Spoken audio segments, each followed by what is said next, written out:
Testosterone replacement therapy. I have said before that unless you are a genetic freak, and most of you are not, I consider testosterone replacement therapy a requirement for alpha male 2.0 for men over 40. Now, I want to address in this video the objections that I see, and I see a lot of them on the internet about, oh, I would never do that, or oh, I heard this, or I heard that. I'm going to go through every objection I've heard and address them all.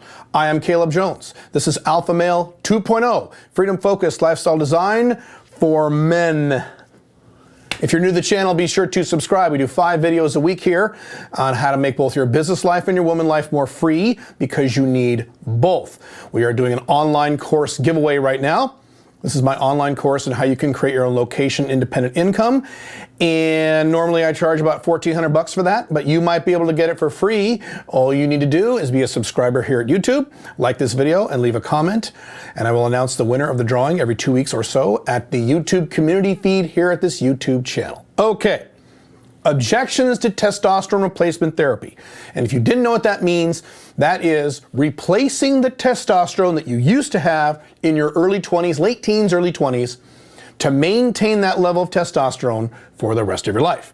Here are the objections that I hear in no particular order. Objection number 1, hey, I heard that you might get prostate cancer. Oh my God, you might get prostate cancer. That myth came out of the 70s on some tests that they did, a long 70s and I believe early 80s, where they took a bunch of really old men and they jacked their testosterones up to like 3,000, 4,000. Now, for context, your total testosterone, and I'm using American measurements here, so if you're outside the United States, please use whatever measurements you use there. But in terms of total testosterone, you don't want to go beyond 1,200. I'm about 1,140, and that's as high as I want to be. I don't want to go any higher. Most of you probably just need to go to maybe 900, you guys over 40. If you're under 40, you probably don't need this yet. You probably will later. But we're talking about testosterone replacement therapy. We're not talking about going on steroids. When someone goes on steroids, they're jacking their testosterone levels way past 1,200. 2,000, 3,000, 5,000. It's ridiculous and stupid. And what they did a long time ago, in terms of some experiments they ran, is they took a bunch of old men and they jacked their testosterone up to like 5,000, and oh, big shock, some of them got sick. Of course. When you're on TRT, one of the things you need to do, and you should probably do this anyway if you're over 40, is 2 things. 1, you get regular blood work done. I get blood work done twice a year. And one of the things I check is my PSA, which indicates, among other things, your prostate health. And you want that number to be 1.0 or so. Mine is 0.9. It's as healthy as can be. It's awesome. The other thing you need to do, unfortunately, when you're on TRT, and again, most men over 40 should do this anyway, is what they call the DRE, the digital rectal exam. It's a finger up your ass. And the doctor, try to make sure she's female, I usually do, will actually feel your prostate to make sure it's okay. And if it's the correct size and your PSA is healthy, you're good to go. And you just do that every year in case there's a problem. And usually there isn't if you're not going over 1,200, which you shouldn't. So you don't need to worry about this prostate cancer thing. By the way, side note, if you're a man and you live a long time, you're virtually guaranteed to get prostate cancer. All men eventually get prostate cancer. The only ones that don't are the ones that die before they get it. My dad just had prostate cancer 3-4 years ago. He's in his 80s. You should almost plan on getting prostate cancer at some point in your older years. That's perfectly normal. Obviously, you don't want it when you're young, but TRT is not a factor for that as long as you're doing it correctly under the guidance of a doctor. Cool? Cool. Next thing I hear, and I've even heard this from fucking doctors. God, Western doctors are so bad at this. Oh, hey, if you're on TRT, your risk of stroke goes up. You realize your increased risk of stroke, right? Yes, that is because some men, not all men, have an increased red blood cell count when they go on TRT. And so all you need to do is once every 6 months, you go donate blood. And that brings your RBC count down to healthy levels. And over the next 6 months, it will rebuild those blood cells and you just donate blood again. By the way, side point, there's a lot of data to suggest that donating blood or shedding blood every once in a while is actually something very good for you. It forces your body to recreate new blood. So I go every 5 months. Whether or not I feel like I need it, doesn't matter. Every 5 months is in my calendar. I go donate a pint of blood at my local Red Cross. And when you donate a pint of blood, you save 3 lives. That single pint of blood saves 3 lives. Literally, it's pretty nice. A nice thing to do for the world. For those of you who care, I'm Alpha 2.0, I'm outcome independent. I don't care, but for those of you who care, it's a nice, wonderful thing. I do mine every 5 months, not even 6 months. I don't even wait to 6 months. And again, I get blood work done, and I check my RBC count, and on your blood work, you want to make sure that number is under 50. Again, I'm using American measurements. So if that goes over 50, you need to donate blood. This only happens to some men. It does happen to me, so fine, I'll just donate blood every 5 years.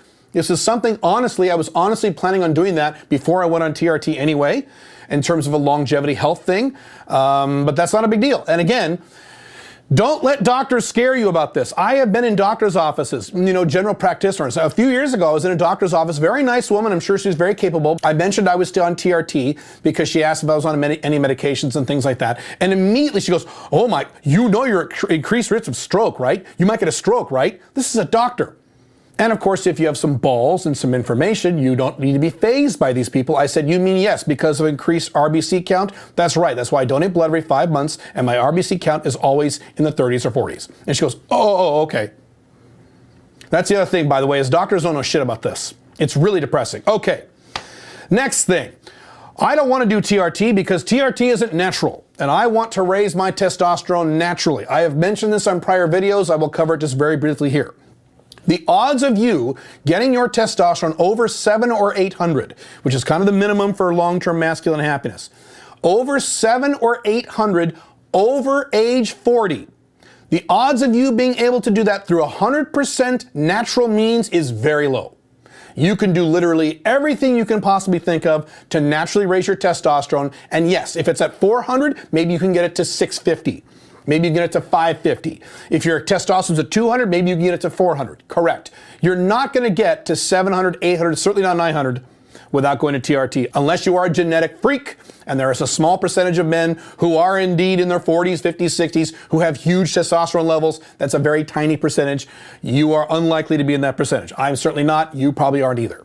So yes, raising your testosterone naturally is great. I think it's a very good idea for men under 40. But if you're over 40, I'm sorry. If you want to get in those ideal ranges, unless you're genetically blessed, which is unlikely, you're going to have to go on some level of TRT. And also, when people say it's unnatural, it's the same testosterone that you already had. When I talk about TRT, I'm talking about replacing. The R in TRT means replacing, not testosterone jacking. You're replacing the testosterone your body already was used to having when you were 18, 19, 20. You're just putting it back in there. What's unnatural about that? Did you realize that living past age 25 is technically unnatural? You don't bitch about that, do you? No. The human body was actually designed to die at around age 25, going back to the old caveman times. So this is a silly argument. Now, the follow-up objection I get to that is, well, maybe replacing your testosterone, your natural levels at a later age is bad for you. Maybe that's bad for you, even just replacing that amount, getting to 1200 or 1100. When you're in your 40s or 50s or 60s, maybe that's bad for you. Incorrect. Men have been on TRT since the 1970s. There are men who have been on some form of TRT since the 70s, since the 80s. So we're talking 40 plus years. We have 40 plus years of longevity data on this. If you follow the correct protocols, you work with a doctor, you don't jack it past 1200, you get the blood work done and so on, you will never have a problem. You'll be just fine. If anything, you will be healthier. My health increased.